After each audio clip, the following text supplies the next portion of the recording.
आपकी professional life हो, आपको फायदा होगा।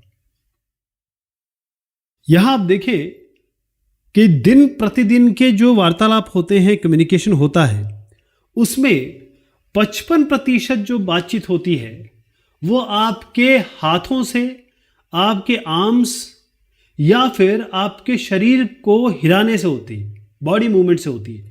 55% बातचीत ऐसे होती है। 38% बातचीत जो होती है वॉइस से होती है, टोन से होती है, पॉजेस से होती है। जैसे इसी लाइन को अगर मैं पढ़ दूं तो क्या होगा, एक तरीके से पढ़ रहा हूं, पहले समझिए।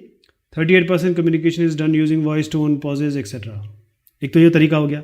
दूसरा हो गया 38% communication is done using voice, tone, pauses etcetera. तो यहां पर मैंने अपनी आवाज़ भी चेंज की, थोड़ा रोका भी। तो ये जो तरीका होता है वॉइस, टोन, पॉजेस में बेसिकली आपकी आवाज़ जो है उसको आप कितना आगे ले जाते हैं, कितना बढ़ाते हैं, एम्पलीट्यूड क्या है, फ्रिक्वेंसी क्या है, इसी को हम टोन कह रहे हैं। और कितना आप रुक रहे हैं, किस तरीके से आप बोल रहे हैं, शब्द कितने आपके क्लियर निकल रहे हैं। तो कहने का मतलब यह है कि मात्र 7% कम्युनिकेशन जो होता है वो शब्दों द्वारा होता है, वर्ड द्वारा।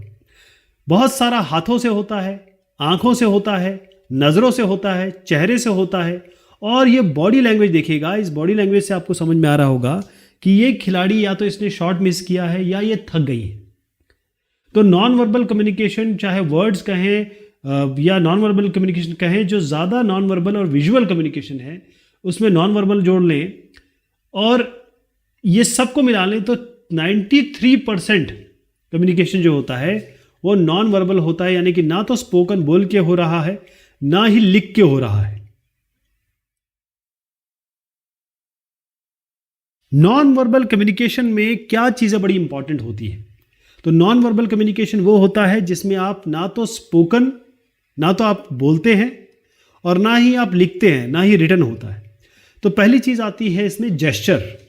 जेस्चर मतलब आप अपने हाथों का, अपनी बाहों का कैसे उपयोग करेंगे। तो हाथों का जो उपयोग होता है, उंगलियों का जो उपयोग होता है, वो जेस्चर में आता है। जैसे आप देखिए ये महिला हाथों का उपयोग कर रही है, यहीं पर आप देखें कि अगर आप उंगली या कहें अंगूठा ऊपर की तरफ उठाते हैं तो ये दर्शाता है कि बहुत बढ़िया काम किया।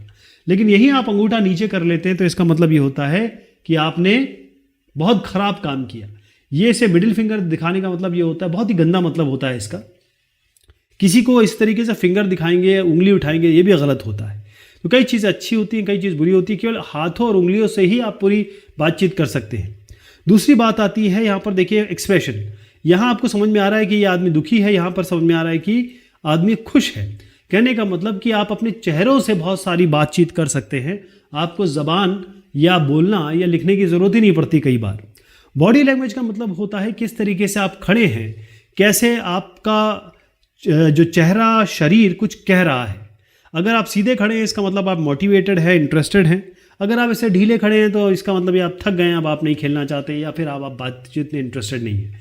तो ये इस तरीके से आप क्या एंगल लेते हैं, ये भी आपकी बातचीत दूसरे तक पहुंचाता है बगैर बोले।